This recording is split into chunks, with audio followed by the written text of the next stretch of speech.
Scott with the Scottman, and we're here to do a drive video today. We're going to be heading north on M-13 from where it begins at I-69 here in Lennon, Michigan, and we're going to head all the way up to I-675 in downtown Saginaw. With the exception of the area in the part of the highway in Saginaw. Oh, it's pretty cool how Bristol Road comes all the way this far west, because Bristol Road, although it's a dirt road here, it takes you all the way over to Flint Bishop Airport. But of course, I-69 be significantly faster. Anyway, like what I was saying, like the only part of M-13 I've really been on is area in the Saginaw area all the way to Bay City. And speaking of Lennon, we are now entering Lennon, Michigan. Just a small little village located just off I-69, which, yeah, matter of fact, I even filmed a video on I-69 out in this area. I think it was last year, if I remember right.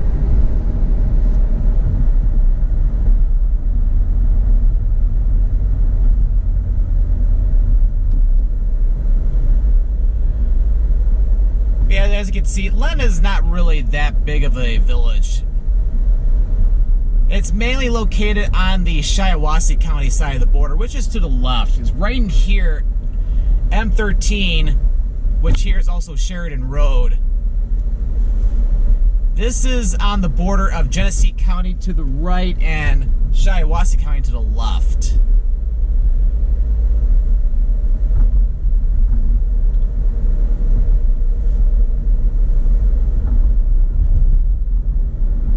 And yeah, we're already out of the village, or just about to get out of the village, so it's like, yeah, as you can tell, it's not that large. And between here and Saginaw, I don't think there's really any big town or anything like that, so this is gonna be mostly countryside that we'll be seeing until we get into Saginaw. M-13, you can almost say it's like an alternative to I-75. The only difference is that it starts off to the west, to where it's like you're away from Flint. So if you're coming from Metro Detroit, this is well out of your way, but it does eventually meet up with I-75 north of Saginaw, as this highway goes up to Bay City, eventually to Pinconning and Standish, which is where it ends over at 23. Yeah, here's M21 right here.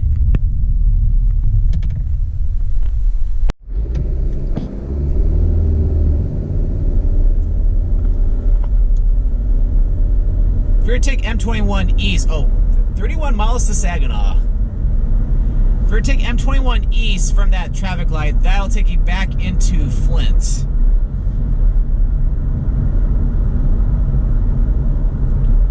And if you go west on M21, that'll take you out to Owasso.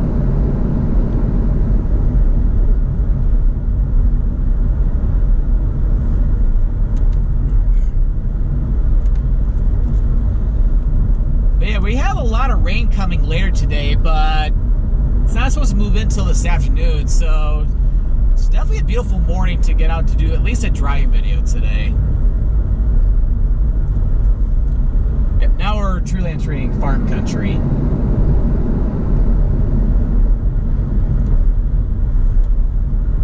Yeah, not too bad out weather-wise. Like, I think the current temperature is saying it's 64 degrees Fahrenheit, so it's probably about almost 17, or getting close, between 17 and 18 degrees Celsius, so pretty warm for this time of the year.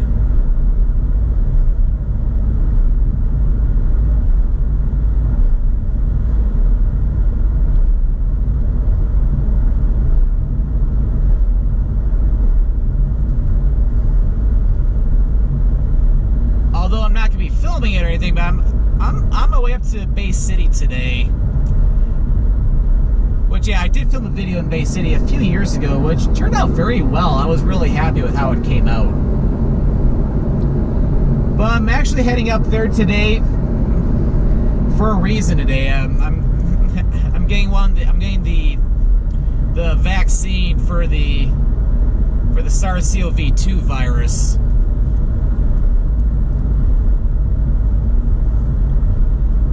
Which, yeah, they've been rolling out those vaccines like crazy this year. Like, start out with the Pfizer and the Moderna vaccines. Which those, you have to get 2 doses to be vaccinated for that. And then there's the Johnson & Johnson vaccine, which is a single dose. And I'm actually getting that one. Just said actually twice in this past minute. Oh, well.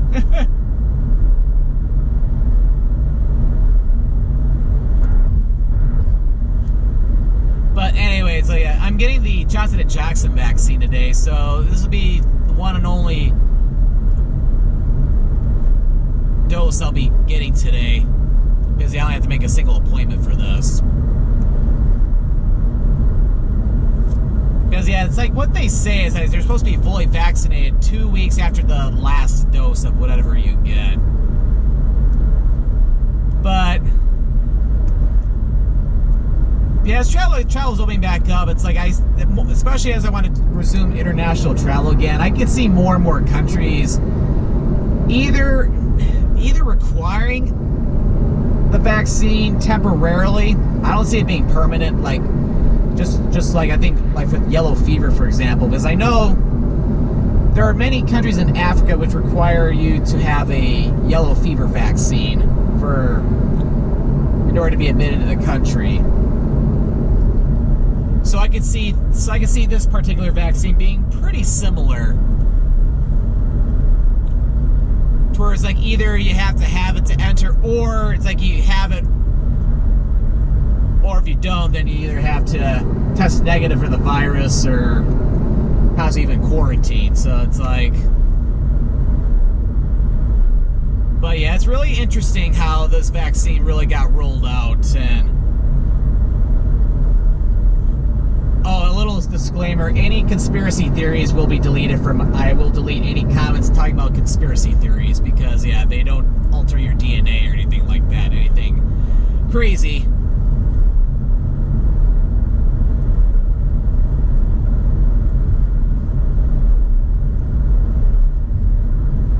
But anyway, yeah, it's interesting how quickly they rolled them out, because normally with vaccines, like, they typically take years to develop,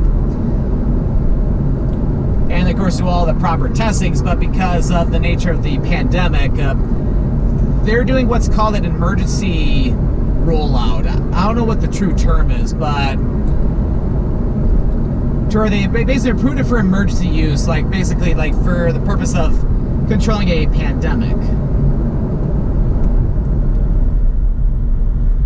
So it's like, yeah, because of that, it's like they're able to get approval for that, and of course they have done a lot of tests.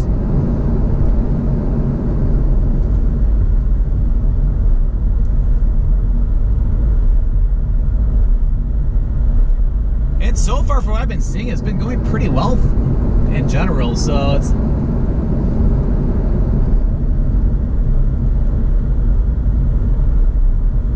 But again, like for anything I'm saying, I am not a doctor. I am not an epidemiologist. I am not an expert by any means. I'm just going by what things I see online.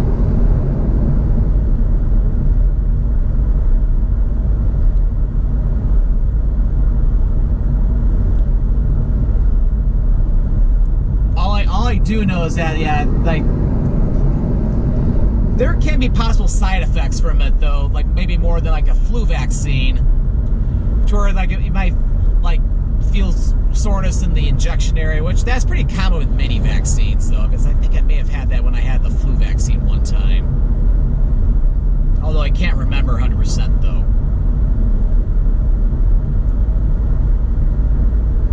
And then also,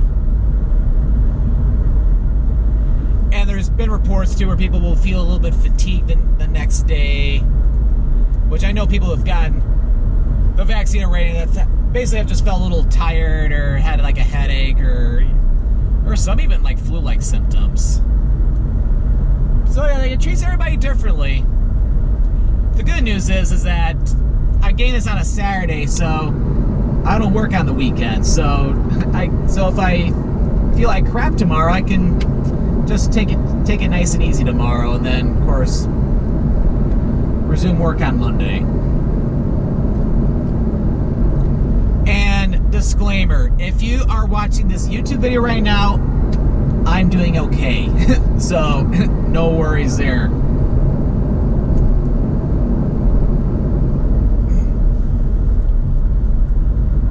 Which, yeah, I should probably drink some water really quick.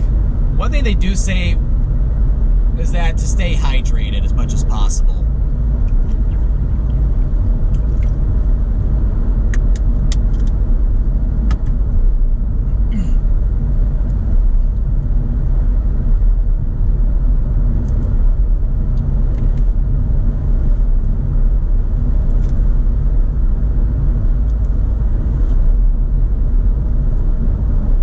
It's like, once I get vaccinated, though, it would be nice to resume air travel again, because I have not been on an airplane since February 2020. That was when I went to Dallas.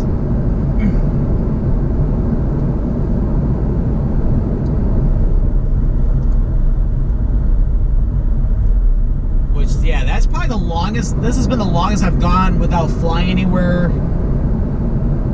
in at least several years. I think since maybe 2010 or something like that.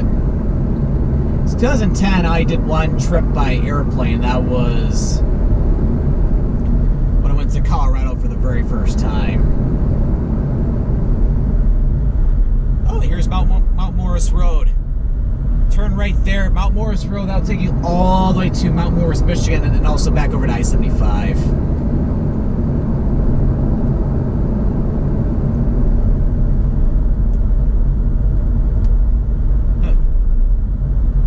Tell what that's supposed to be, but a lot of trucks there.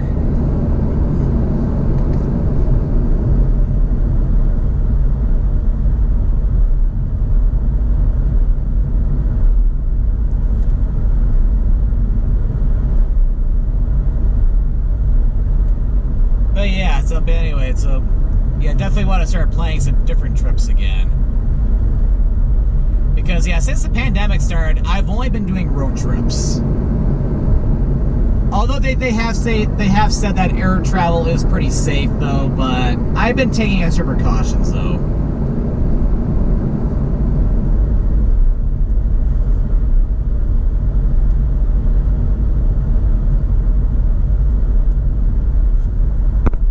One thing I will say, though, is, yeah, it's like, yeah, right now, Michigan is seeing like a third wave of the virus right now. It's like,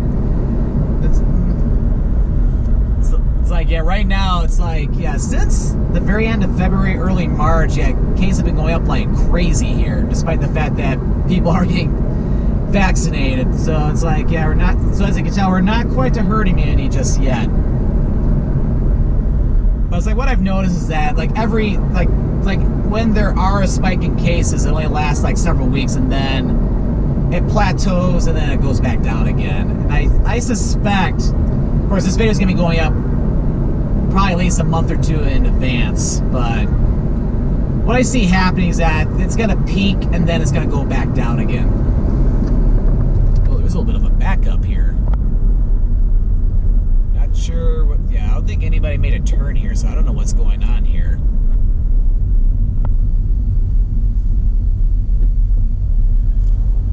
There's somebody going oh, I think somebody is, oh, it might be a tractor or something. Yeah, so because of that, yeah, they're pretty much crawling. So there must be yeah, there's a lot of cars approaching. So yeah, we got a significant slowdown right now.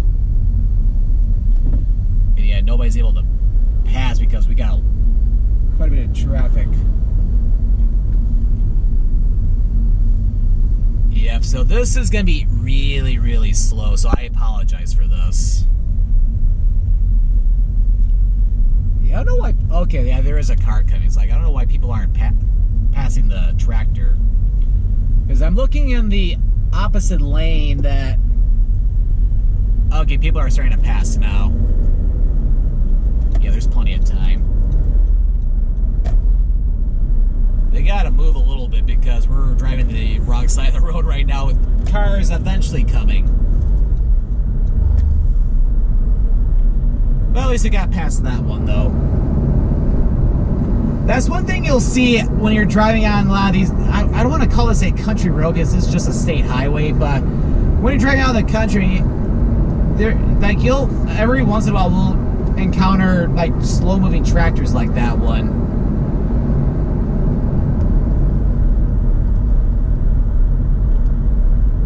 So it's like with these state highways. Ooh, I saw a sign for maple syrup.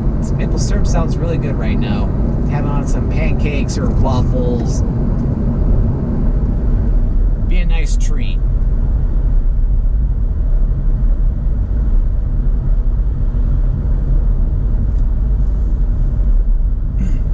But anyway, so it's like, as I was saying, it's like, yeah, but it's like, I know it's like a wave to where it's like when cases go up, after several weeks or so, it plateaus and then it drops back down. And hopefully with enough people who have gotten not only the virus itself through natural infection, but also with people being vaccinated, that will eventually reach herd immunity. So that way, the pandemic will finally be under control.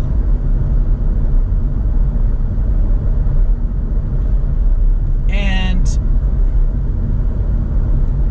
we're coming up to M57. So if you make a right turn at M57, that'll take you into first Montrose, which is in between here and I-75, and then also eventually to Clio, which is on the other side of I-75.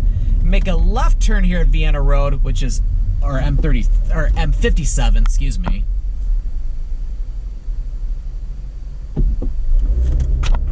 That'll take out to Chesaning, and then eventually over to Highway 127. Well, after Chesaning. And 19 more miles to go until we get to Saginaw. So I don't think we're even halfway through this video yet.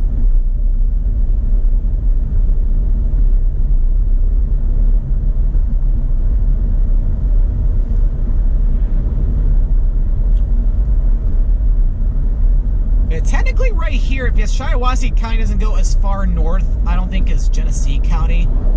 So right now, this is technically the border of Saginaw County on the left, because Saginaw County dips down a little bit to the south, in the southwestern portion of the county. But Genesee County is still to our right.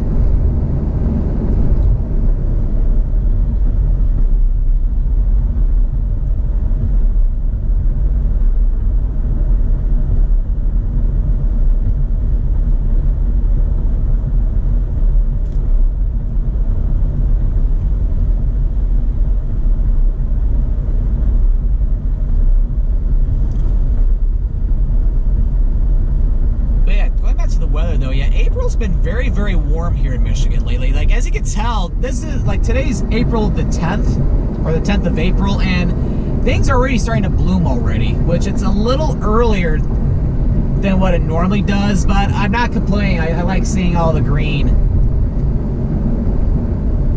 Like in all the trees, or even like have seen like green grass, so I'm not complaining at all.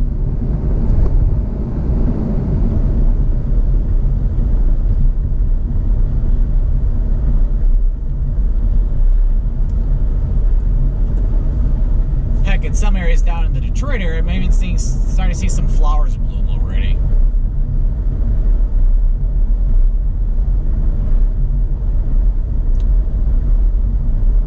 And yeah, the good news is I was checking the extended forecast for the next like week and a half, and no signs of snow. So maybe we'll finally, although we did have snow flurries on April Fool's Day, which is the first day of April, be nice to not see any accumulating snow for the month of April for a change. But yeah, it's like going back to Groundhog Day, it's like I feel like, especially Punxsutawney Phil, anytime he sees a shadow, which that typically, according to the groundhog forecast, it typically means 6 more weeks of winter. That's what he saw, a shadow this year, and we end up having an early spring this year. Again, not complaining. The previous 2 years, he did not see a shadow, which typically means an early spring, and that was completely wrong. Oh, now we're officially entering Saginaw County, which will be in Saginaw County for the remainder of this video.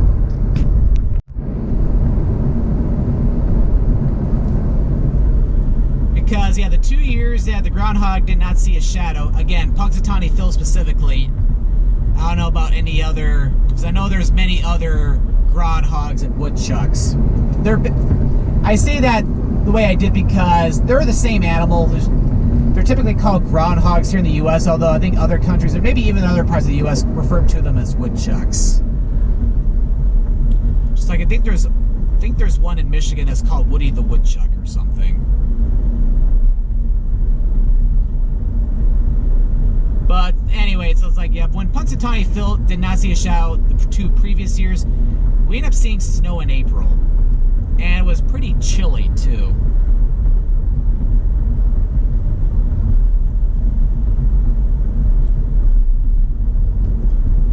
Okay, we got somebody going a little slow up ahead. Although, well, maybe picking back up in speed a little bit.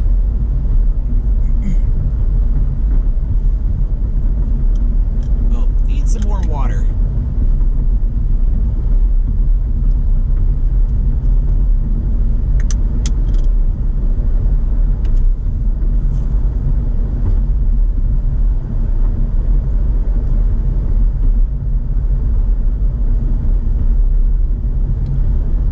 Oh, we're about to approach Birch Run Road.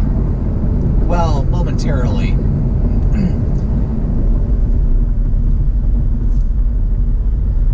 So yeah, here's, Sheridan Road branches off of M-13, but we're going to be staying on M-13 this video.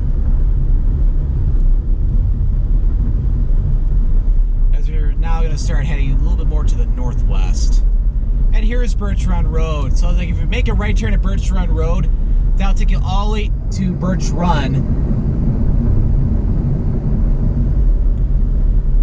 And then of course eventually it'll take you over to like M54 and M83, takes to the highway, which you can take that then north to Frankenmuth.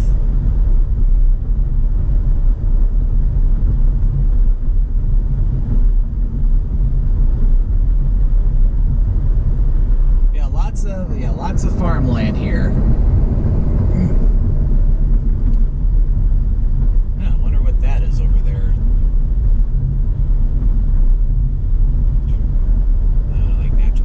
I don't know. I see a sign right there.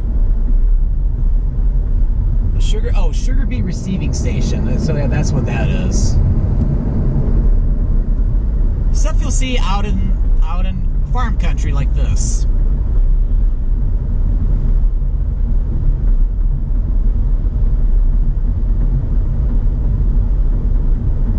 Yeah, come to think of it, I may have been on this part of M13 before because one time I went to Shiawassee National Wildlife Refuge. I think I got off at Birch Run Road and I took this over to M13.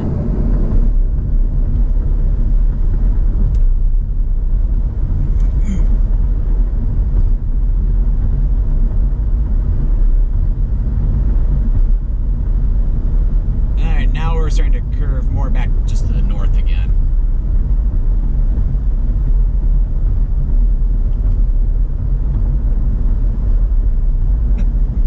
Center there for Albee Township, which is, yeah, gotta be in Albee Township, obviously.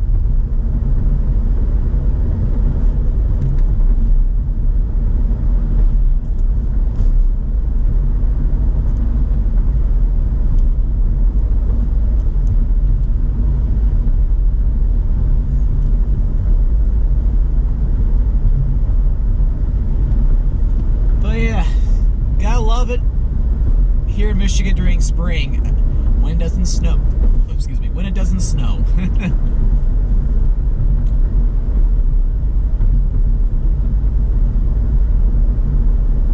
Yeah, to be honest, yeah, Michigan's been kind of a mild drought lately too, because we have not seen a ton of rain in recent weeks. Although we've been starting to see a little bit more rain in the past several days, but nothing too significant. But the good news is there is rain in the forecast. We're supposed to get like half an inch to an inch of rain, so that'll be That'll be very helpful.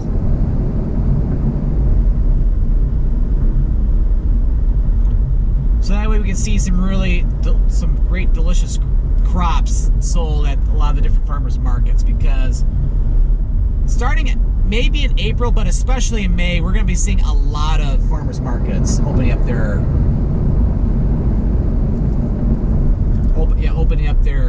or starting to sell a lot of their goods, whether it's produce or honey, maple syrup, many different other things.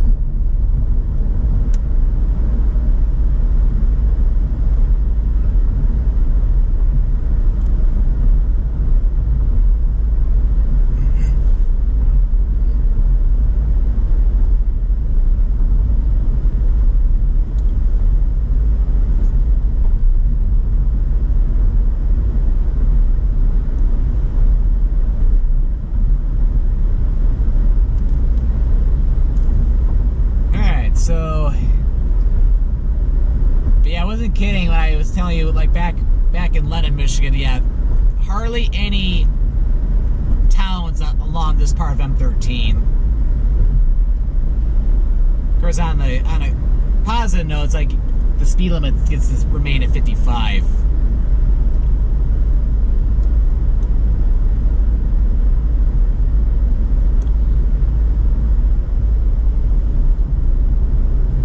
We're about to go over the Flint River.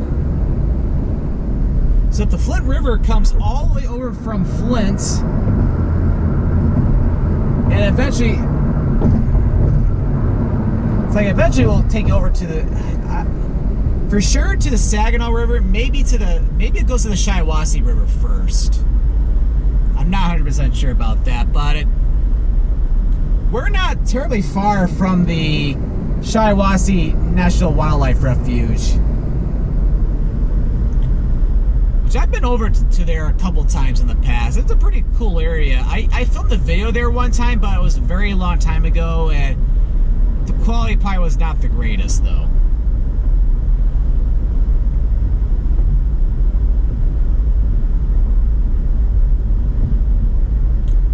But yeah, to get to the wildlife refuge, yeah, you just make a left turn at Curtis Road.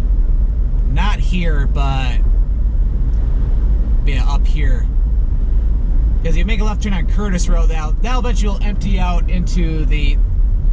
There's like a refuge, like there's like a driving trail that you can go on, assuming that that's not flooded out or something, which takes you into the refuge itself, which is pretty cool.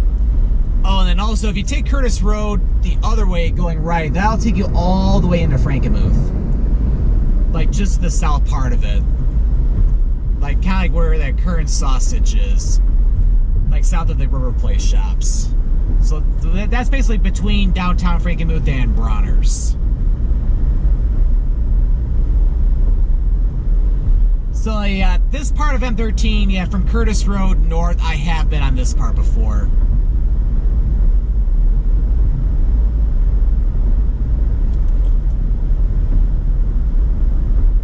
Yeah, we should be getting to Saginaw in about another few miles or so.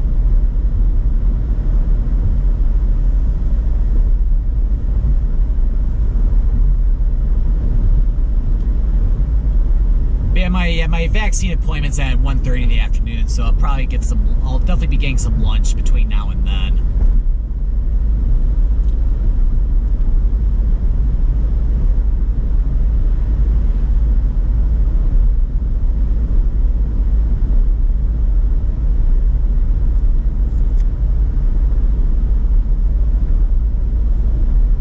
Somebody passing up two cars right now. It's like there's a car that's about to pass us right here and end up passing the car behind me too.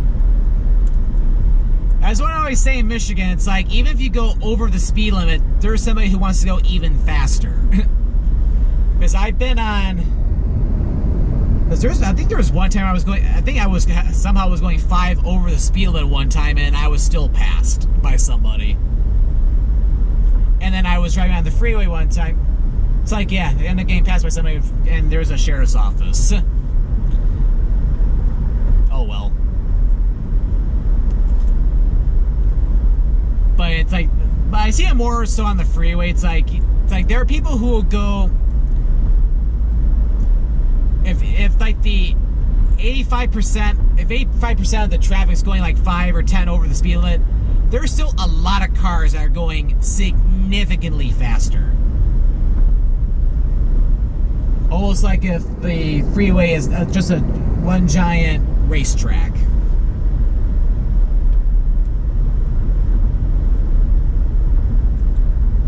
I don't know, so it's like, that's why it's like, yeah. It's like, yeah, when you're driving on freeways or any highways which have more than one lane, it's like, make sure that you're only in the fast lane, the left lane for passing. Oh, and here's the Cass River. Cass River also will take you, or also goes into the wildlife refuge, and then the Cass River going upstream, that'll take you over to Frankenmuth. Oh yeah, here's the eastern edge of the wildlife refuge off to the left here.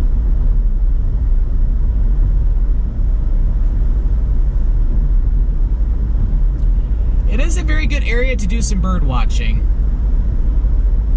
So yeah, if you go in there, definitely take either binoculars and or a camera with a long lens. Because it'd be great for wildlife photography.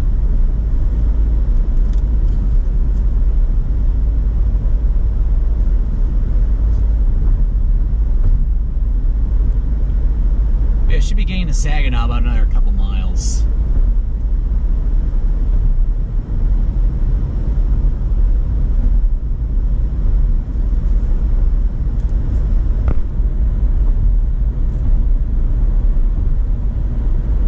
Looks like that little market closed down.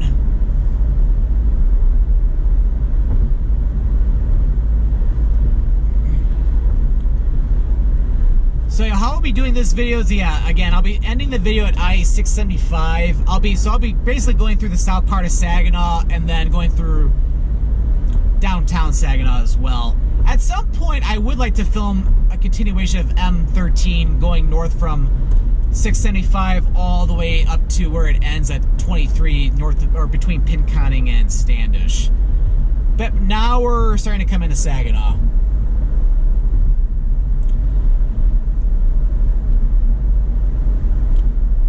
Yeah, I was given the idea to do a couple videos at M13 by one of my good followers, so definitely a perfect day to do it because I'm going up to Bay City. And we're now entering the city limits for Saginaw. Well, once we pass up this road here.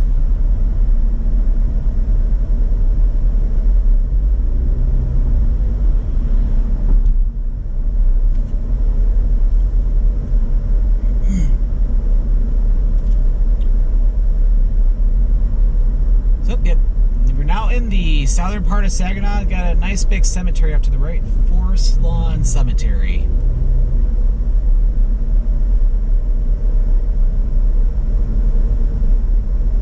Very convenient. There's a funeral chapel like right next to the cemetery.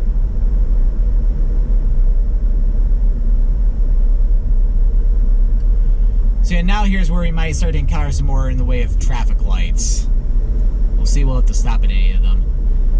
And like this one, because he was going a little slow on me, so it's like, yeah, I'm having to stop because of that. Oh well. So yeah, right here, we're crossing over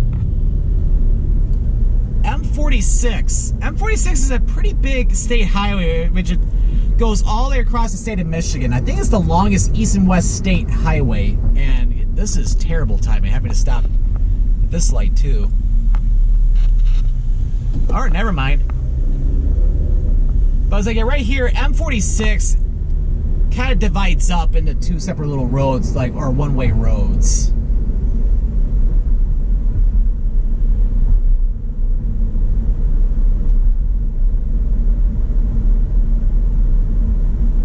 Oh wait, no, that wasn't M46. Sorry about that. Yeah, I thought that was M46, but yeah, we haven't come up to it yet.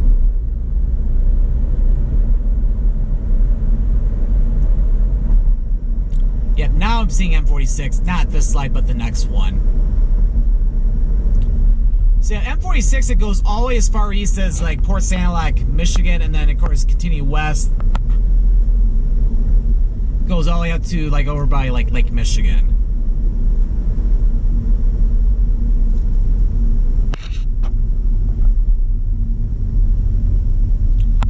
Oh, good timing. Barely have to stop at this light.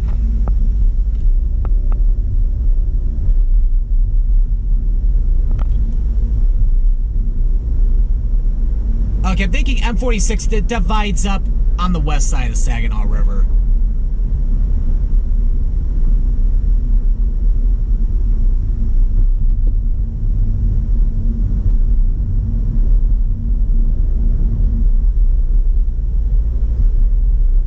I've got a big baseball diamond off to the right there.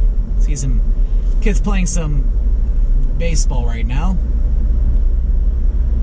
Oh yeah, take a look at some of these. Take a look at that on the left. That looks really nice.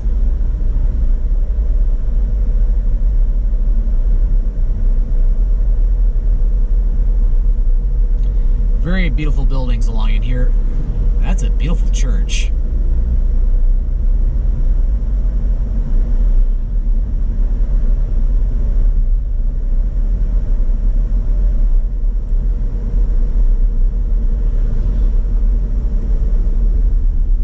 Yeah, there are a lot of beautiful gems here in Saginaw, I have to say. Looks like I probably will have to stop at this light, though. Or not.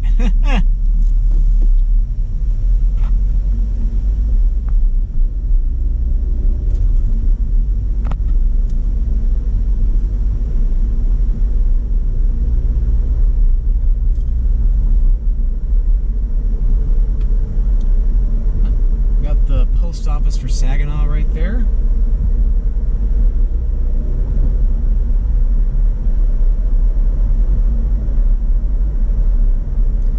Because Saginaw is definitely the biggest city which M-13 travels through, with Bay City being like the second largest.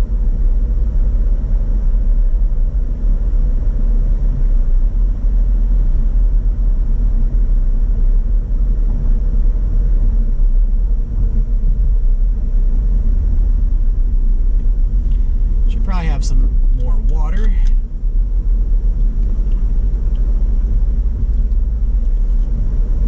There we go. A little bit of a bumpier railroad crossing, but not too bad.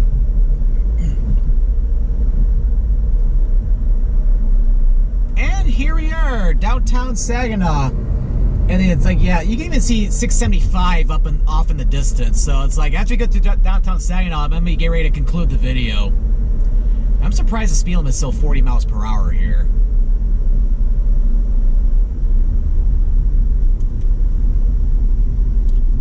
Okay, it dips down to 30. Oh, looks like we got a funeral progression on the other side of the road right now. You can see the two hearses. No, that's the hearse right there. Yeah, beautiful downtown Saginaw.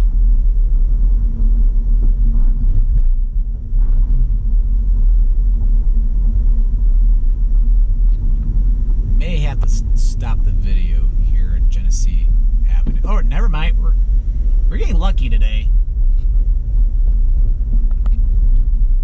And we're going to be getting ready to approach I-65 or 675 after this traffic light. So I'm going to be slowly starting to conclude the video. So I hope you enjoyed this video here on M-13 going from I-69 down in Lennon, Michigan all the way to I-675 here in Saginaw, Michigan. So if you enjoyed this video, be sure to click that subscribe button to come along and join me for the adventure. And don't forget to click that notification bell so that we know when a new video is live. Well, thank you for watching, and this is Scott, Scottman signing out here from M-13 here in Saginaw, Michigan.